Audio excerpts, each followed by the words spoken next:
Okay, let's get started. Welcome, everybody. Anybody here for the first time tonight? Welcome to you, welcome to you. Welcome back to everyone else. Welcome to anybody joining us online for the first time.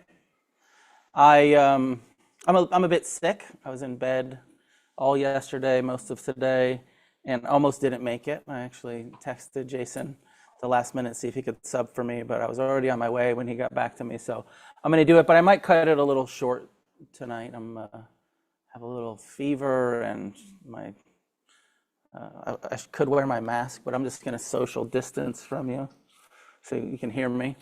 So maybe don't give me hugs afterwards. No high fives. Being sick is its own interesting mindfulness practice, and mindfulness of how the ego self likes to manifest. And I think it's always interesting to look at our tendencies of how we feel about ourselves when we're sick, and how the kind of self-pity or the sort of leave me alone or take care of me or whatever, or a little bit of both, take care of me but leave me alone kind of. I feel like I have a mixture of both sort of in my own process being sick. And I also have a bit of a I'm just going to go anyways. I'm not going to let this physical form stop me from showing up and doing what I am supposed to be doing, and push through. Macho, stoic, whatever tendency. On the Monday nights, I've been in a series of the 4 foundations of mindfulness. For the last several weeks, we've been on the 4th foundation of mindfulness. And one of the several lists, we've gone through the 4 Noble Truths, we've gone through the 5 hindrances, we've gone through the 7 factors of awakening, of enlightenment. And the list that we've gone through the 5 skandhas, the 5 containers of being.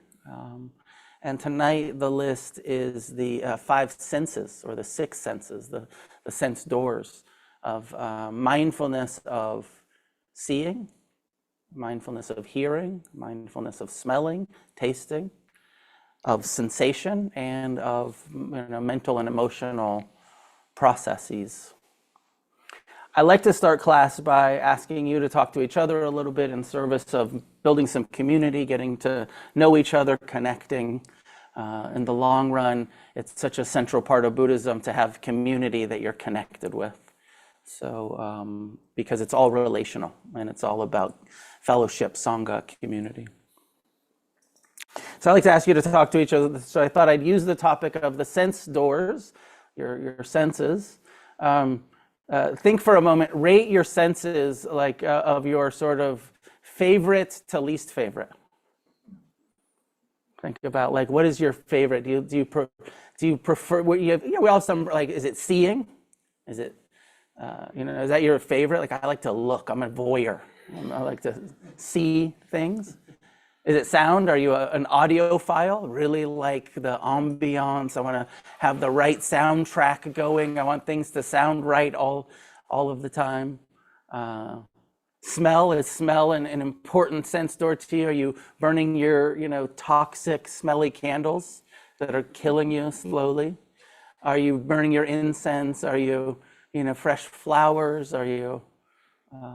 Is it taste? What's your relationship to? Are you often eating gum and breath mints and making sure you have something pleasant on the tongue? And how much of it is physical sensation? I mean, right? So the hearing, seeing, smelling, tasting can kind of break down into, and then it's the rest of the body, all of the sensation. There's so much sensation that we experience in our hands and feet and arms and legs, and sexual sensation, and just the trunk of the body, the back of the body, the front of the body, so much to really classify it as just feeling feels I don't know, like it's not big enough to encompass our whole sensation, all physical sensation.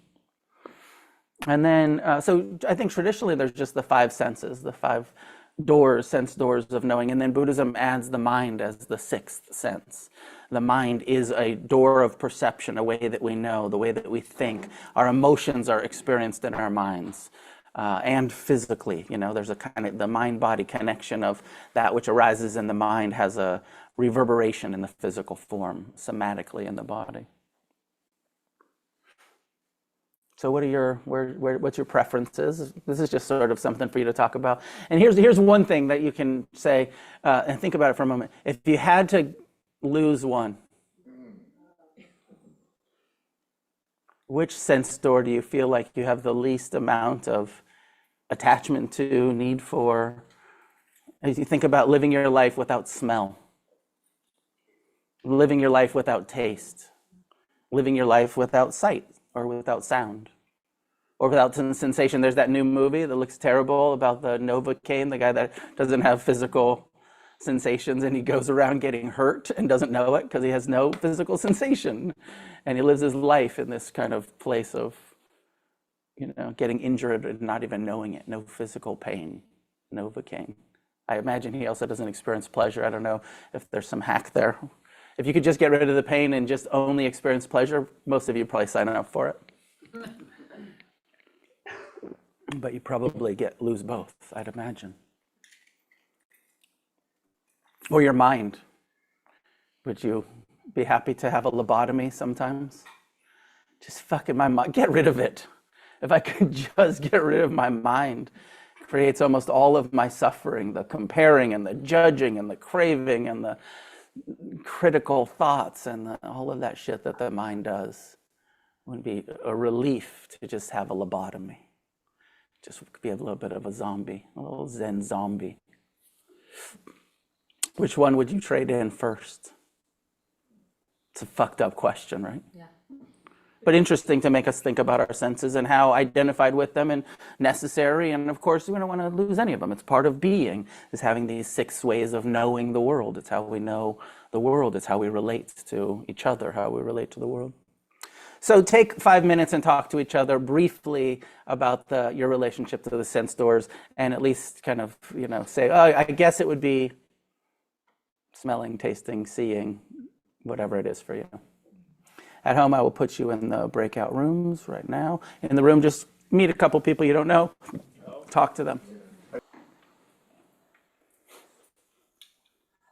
So I'll give some instructions in the meditation on bringing our attention to the different sense doors and being mindful of the present time experience of these sense doors that are always happening.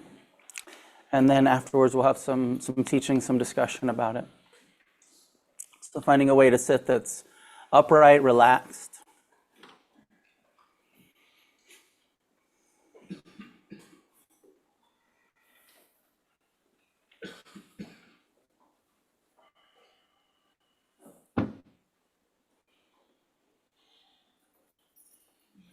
Allowing the eyes to be gently closed, the body to release any unnecessary tension.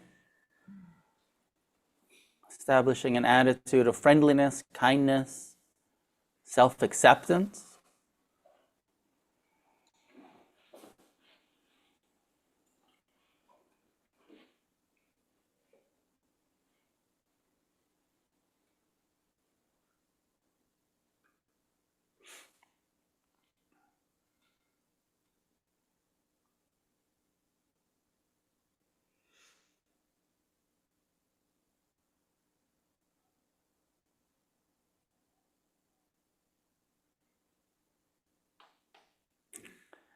Present time awareness of the physical form, sitting, mindfulness of the body, sensation, the sense door of feelings, sensations, physical manifestation. How does your body feel? What are you feeling in this moment? Can you feel the contact, the touch points with the chair, the cushion? Can you feel your skin, the clothing against your skin?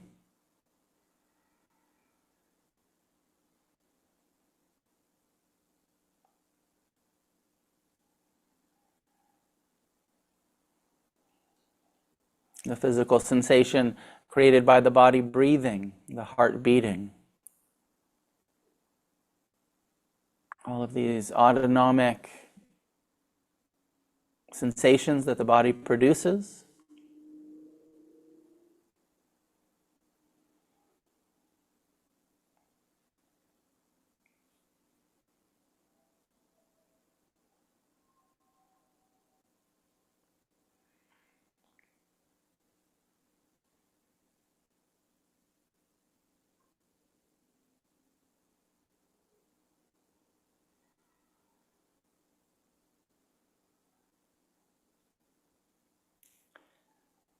In the beginning of a sitting like this, it can be useful to choose one sense door and focus the attention there. Often the instruction is to start with mindfulness of the breath. Traditionally, this is used as sensation practice, the sensations that the breath creates. But since we're exploring the sense doors, you could also explore the scent, the smell. As you breathe in and out, is there smell present?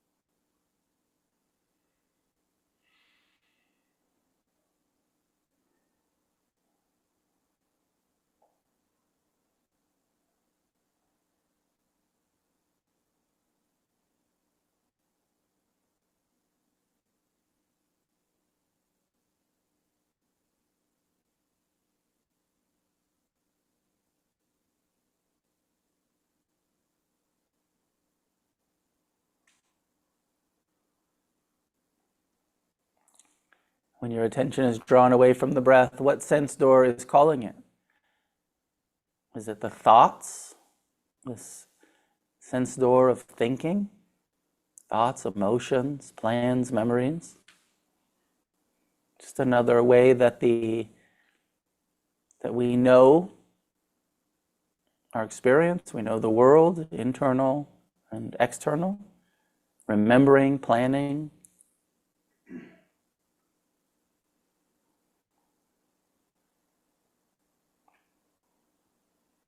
Or perhaps the sound draws the attention away from the breath. Sense door of hearing.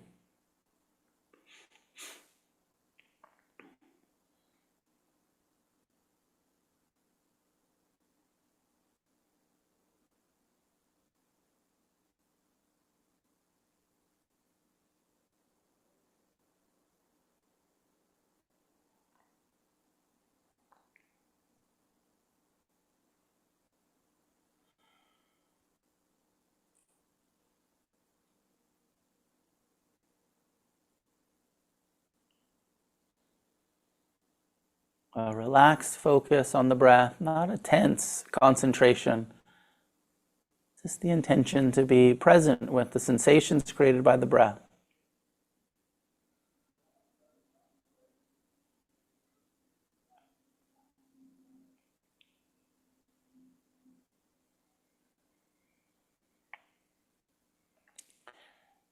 These are called sense doors, and we are receiving that which enters through the sense door. Think of it more as a receptive awareness, receiving smell and taste and sound. You don't have to lean out into it, just receiving.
Consciously shift from the focus on the breath and smell to hearing. Let hearing be the focus.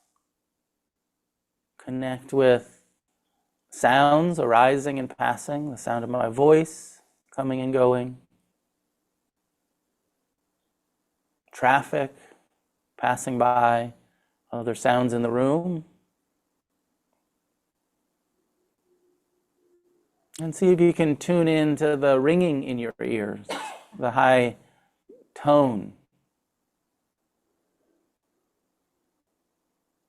Present time, investigative awareness of the ringing.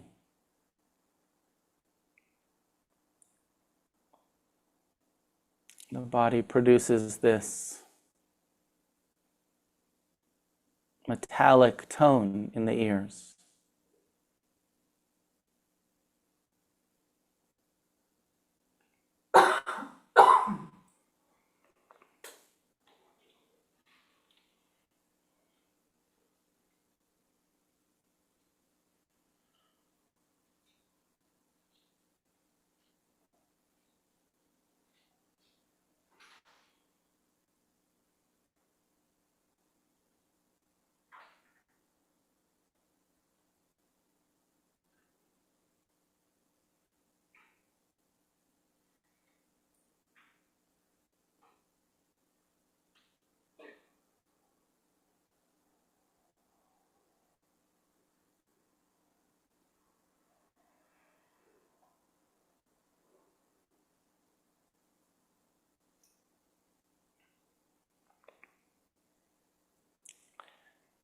With everything that we're paying attention to, we're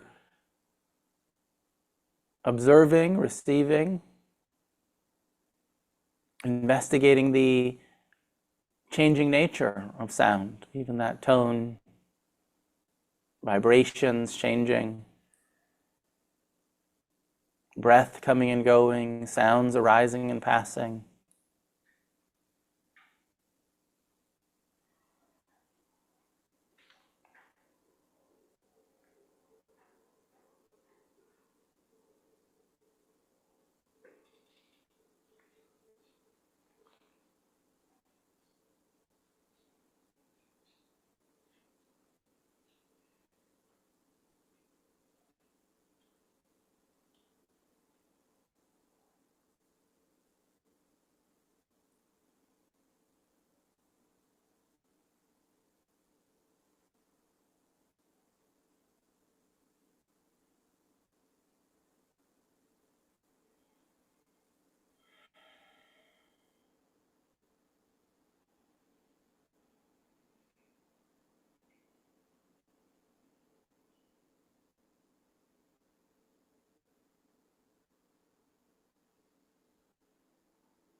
Shifting from the focus in hearing to seeing. What is your experience of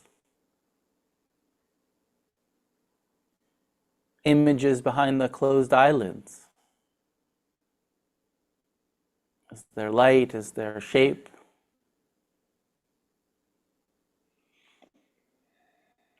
Is there a sense of being able to locate the form of your body, even with the eyes closed?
Present time awareness, mindfulness of this physical form, this body that we live in.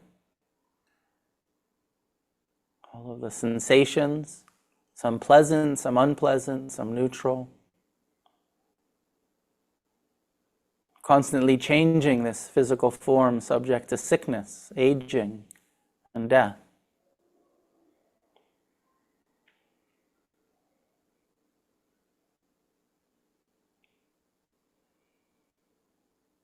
And these sense doors that we know the world through, sounds and smells and tastes, images.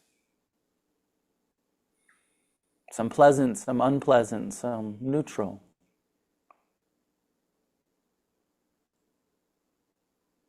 The level of identification, the ways that we personalize what we see, what we hear, what we smell, what we taste.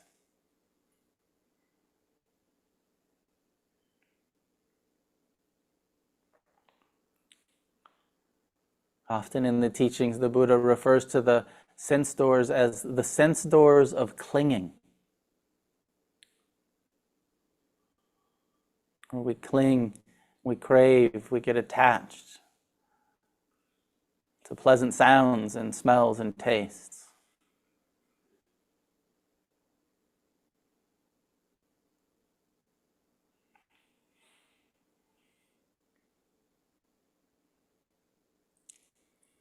The mind, a sense door of craving, of clinging. Craving for life to be pleasant and not painful, easy and not difficult.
Receiving what's happening moment to moment at all of the doors of perception, ways of knowing, sense doors, and allowing it. Not resisting the sounds, the smells, the tastes, the sensations, even the discomfort of sitting still, receiving and allowing as much as you can in this moment. We learn to be friendly and compassionate towards the unpleasant rather than resistant rather than battling, rather than trying to control. We learn through mindfulness to let go, allow the impermanent nature to be as the pleasant arises and sustains and passes.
For the last couple of minutes, try to practice bare attention where you experience what's happening as though you had no name for it. All of the labels that we put on our experience being based in conditioned memory. What's the direct experience of sound, of sensation?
Without opening your eyes, exploring this sound from the beginning to end.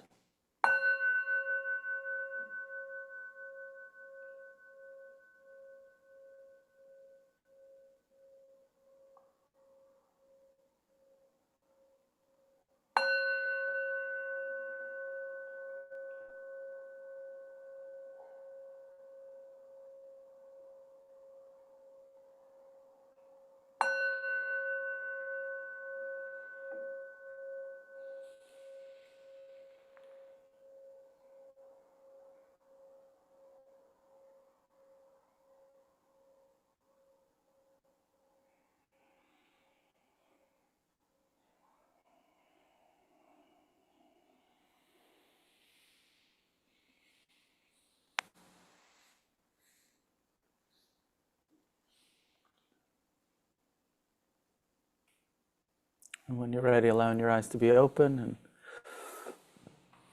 your attention to be in seeing and moving.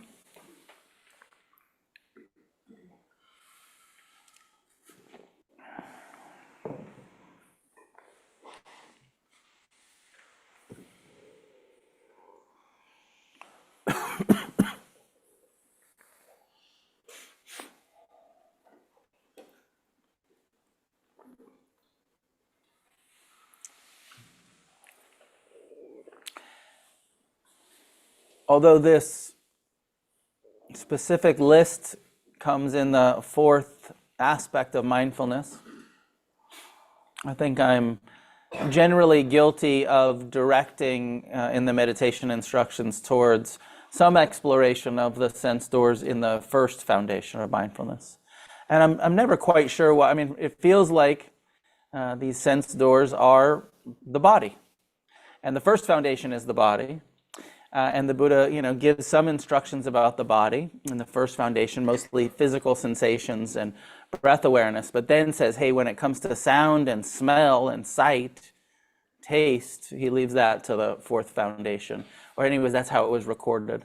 But it very, very much feels kind of connected with the first foundation. Embodied awareness isn't just physical sensation. It's also, what are you seeing? What are you hearing? What are you smelling? What are you tasting? What's your mind up to? Obviously, third and fourth foundation mindfulness. And, the noble truths, the second noble truth of the Buddha, of Buddhism, is that all of the, that we live in this process of repetitive craving. And where do we experience that craving? We experience a lot of that repetitive craving in our minds, right? Notice how your mind is always sort of wanting it to be a little different than it is. But also, and maybe not quite as consciously, and this is part of the practice, also your eyes are craving for pleasant sights. It's not just in the mind. It's the kind of, maybe it's the mind craving for pleasant sights, for pleasant smells, for pleasant tastes. And there's several places in the teachings where the Buddha says, this is our practice, not just eyes closed, sitting still meditation, although that's a central part. It's also walking around with how we interact with the senses in the world.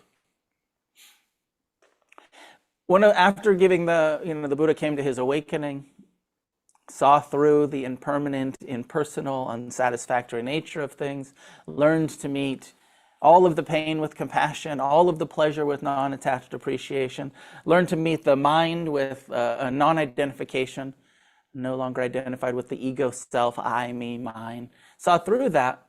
And first he formulated it into the Four Noble Truths, and he found some friends of his that he'd been practicing asceticism with, and gave them the truth of suffering, the cause of suffering, the possibility of ending suffering, the Eightfold Path to ending suffering. The Four Noble Truths, the Eightfold Path. And one of the next, right around after that, after he converted his friends, and they're like, okay, we're in, teach us mindfulness, we're going to do this, let's walk this middle path together. They came into contact with a group of fire worshippers that were in the same area around Varanasi, Saranath, northern India.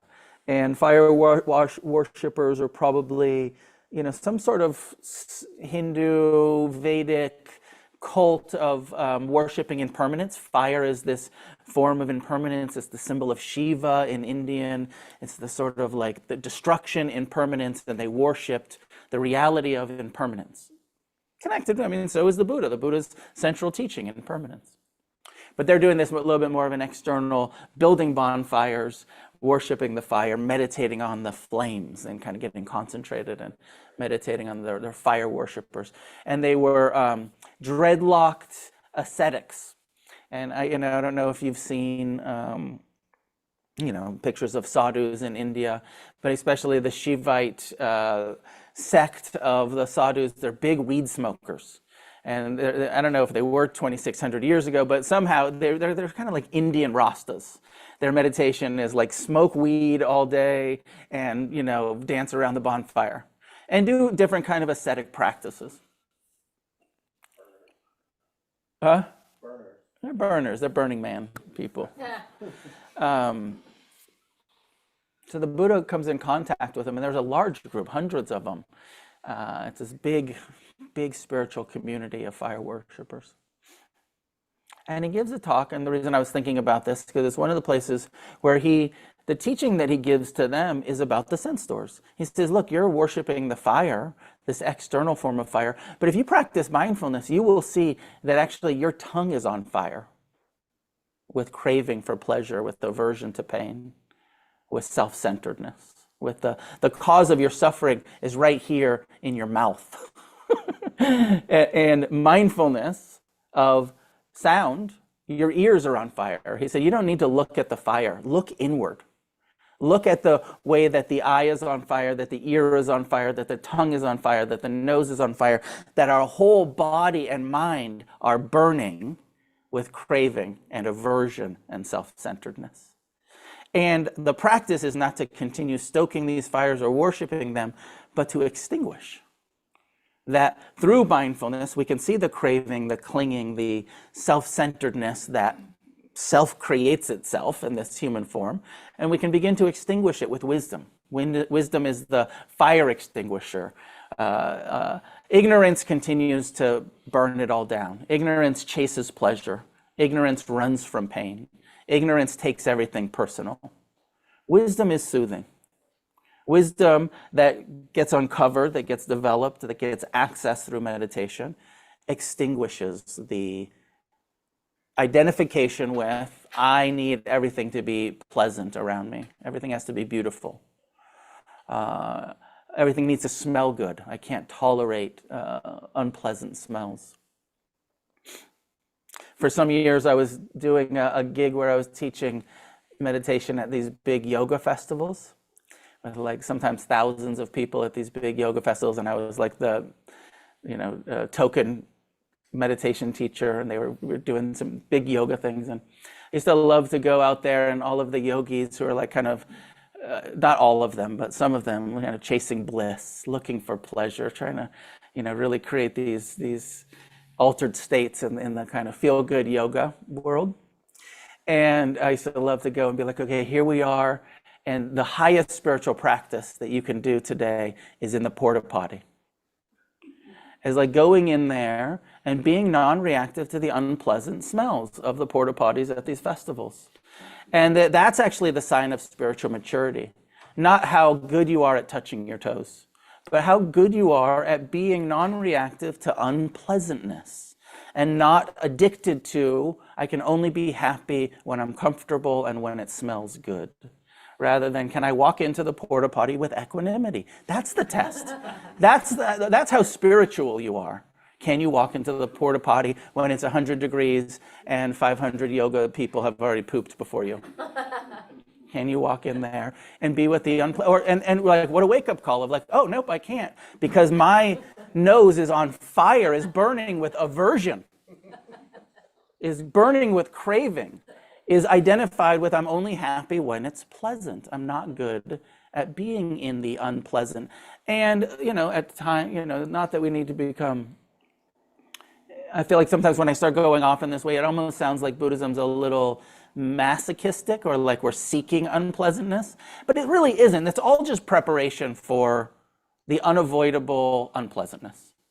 Just get good at it so that when it's unavoidable, you can do it. You're not addicted to needing to be comfortable all the time. You're not addicted to needing it to smell good all of the time. That you can tolerate the unpleasant. You can meet it with compassion. You can accept it. So that fire sermon is an interesting one to reflect on, and to reflect on your own relationship to sights and smells and tastes and sensations. And that we just live in this biological imperative to avoid pain. Not your fault. Even saying it's on fire, it sounds a little judgy on some level, like you're burning. And it's like, no, it's just the human condition is one of craving. It's not your fault. It's not a sin. It's not a shortcoming. It's not a defect of character. It's not any of that shit. It's just millions of years of biological evolutionary body that just craves pleasure. It's not personal, but we take it personal and we suffer about it. And the Buddha has an intervention. Here's a way not to take it so personal, not to suffer about it. Mindfulness of the sense doors and their tendency towards clinging and aversion and I, me, mine. The other teaching, and I'm going to cut it a little bit short tonight, that came to mind for these sense doors is the fire sermon and then Bahia of the bark cloth. So that was really early in the Buddha's teaching career. He gave the fire sermon. It's one of the initial big teachings. And by the way, they all converted to Buddhism and they all left their fire worshiping stoner ways and became mindfulness Buddhist practitioners. And it was like the first, interesting, like the majority of the first converts to Buddhism were stoners. Big surprise. I don't know. And they all kind of got into recovery. It became this sort of like recovering kind of practice, Sangha. Later, I don't know how long, but I feel like it's much later in the Buddha's life. There's a story about him. And there's a story about this guy named Bahia of the bark cloth. And bark cloth means that he's a renunciate and he doesn't wear any woven material. He only wears the bark from trees, and it kind of has a bark cloth skirt that he cruises around in. You think of like a hula skirt or something. I don't know, grass skirt, bark cloth skirt. And he thinks that he's close to enlightenment, but he's not sure. And he hears that the Buddha's fully enlightened, so he seeks out the Buddha, and he feels like there's this big urgency. For some reason, he has this premonition and this intuition that like I don't know how much longer I'm going to live. I need to find the Buddha and see if I'm, enlightened or not. And so he finds the Buddha, but he finds the Buddha at like noon. And the Buddha's on his alms round. And it's one of his rules that he can only eat. It's one of the Buddhist, Theravadan Buddhist or traditional rules that you can only eat before midday. And that once it's like past noon or 1 o'clock or whatever it is, midday, then you can't eat anything else. So you go in the morning and you get your food for the day, you have one big meal, and then that's it, no more food. And so the Buddha's on his alms round. And Bahia finds him and he says, oh, blessed Buddha, like, please, can I have some of your time? I need to get some teachings. It's very urgent. And the Buddha says, not now, Bahia, I am on alms round. But if you come back this afternoon, I'll be happy to chat with you. And Bahia says, no, this is so urgent. I need you to give me teachings right now, just something brief. Who knows what's going to happen? Like, it just feels urgent. And Buddha second time says, dude, fucking trying to get some lunch over here. Give me, like this afternoon. And Bahia continues to pester the Buddha. Oh, no, like it feels, please, sir, please, Master Buddha, please.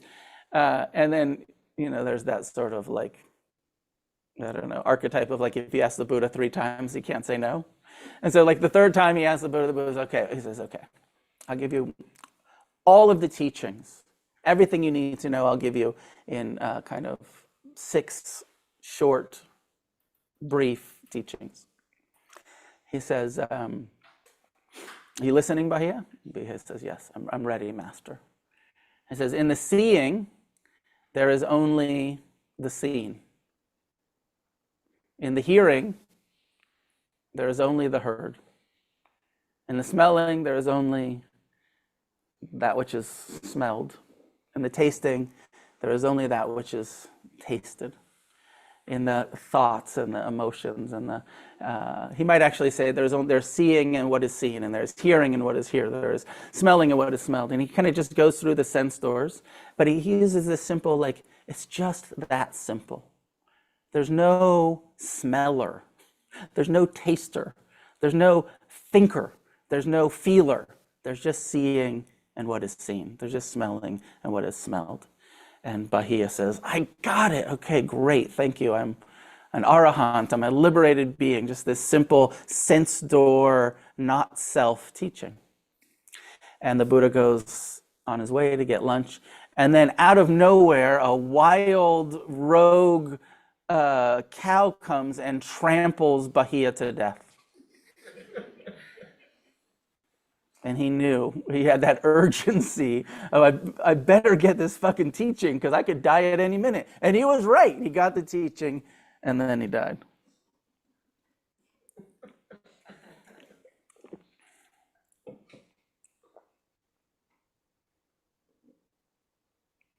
The mind creates a self around what we see. And notice how, like in the end of the meditation, I said, try to do bare attention, like if you didn't consult your memory. You know how like when you hear a sound of the traffic or something when you're meditating, your mind just instantly labels it as car, traffic.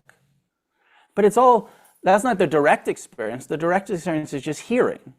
And then the mind remembers that's a sound and that's what that sound is called. It labels it based on a concept of what's called in the language that you think in.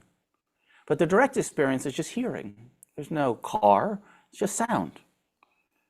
Likewise with sensation, likewise with taste, with smell, with even, so much of our thoughts it's all conditioned based on the programming, the learning, the knowledge that we've put in here.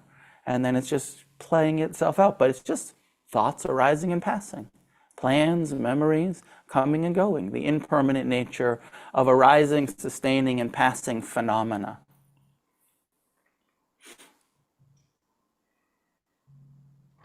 Just seeing and what is seen. And practice with this. Just try to this week. Trip out on it a little bit. What if you take out the identification with I am seeing and just be like seeing and what is seeing? Hearing. The body is hearing. The nose is smelling. The tongue is tasting. The body's feeling sensation. And just try to be with the direct experience rather than I am uncomfortable. I am hungry. I hate the smell of this porta potty. Just smell. Just taste. Trying to strip it down to the direct experience, the bare attention of the direct experience. I'll take a couple of questions and then we'll end early, if there's any questions.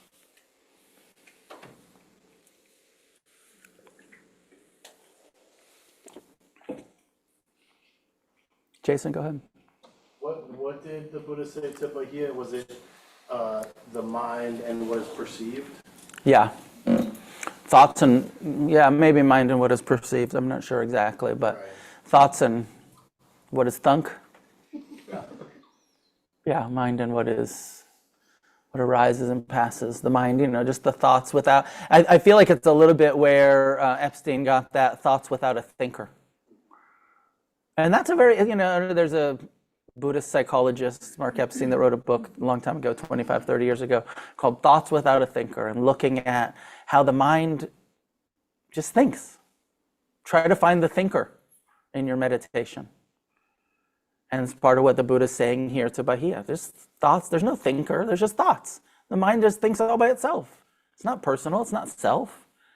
It's just like the lungs breathe all by themselves, the heart beats all by itself, the mind thinks. But we take it all so fucking personally as my emotions, my thoughts, my feelings, my plans, my memories. And, on the relative level, some of it's kind of personal.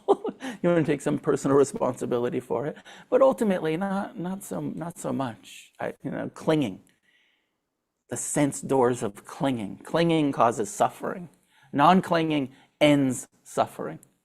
The sense doors cling all by themselves. Mindfulness is the intervention that we're trying to do to be less attached, less identified, and less suffering about it.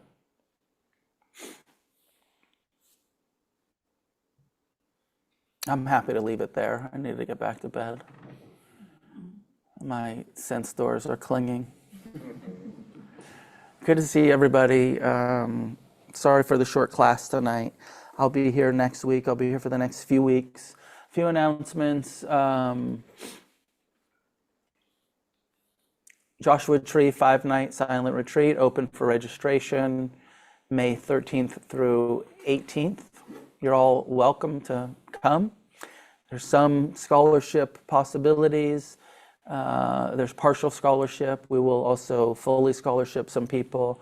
If you apply for that, you have to send us an email, ask for it. But it's starting to get filled up. If you're going to come, reserve your spot. And then the next big trip is November 10th through 24th. We're going to Sri Lanka. I'm taking, 25 or 30 people to Sri Lanka this year. 2 years ago, we did a group to Thailand. Last year, India. This year, Sri Lanka. Next year, I'm thinking we'll go back to Thailand with maybe a Cambodia, Angkor Wat. I'm already thinking about, that's my sense door of craving for travel adventure. But I'm thinking maybe Angkor Wat, Cambodia, and northern Thailand next in 26. But this year, Sri Lanka, you're all invited. If you can afford it and you have the time and energy and can tolerate living with 30 people for 2 weeks, in some beach time, and some jungle time, and some silent retreat time, and some wandering through ruins time.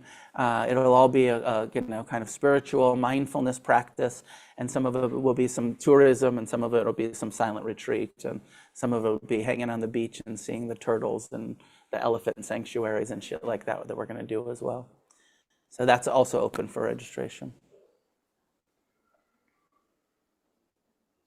Did I forget anything, Sebastian? The basic purchase it before May 1st.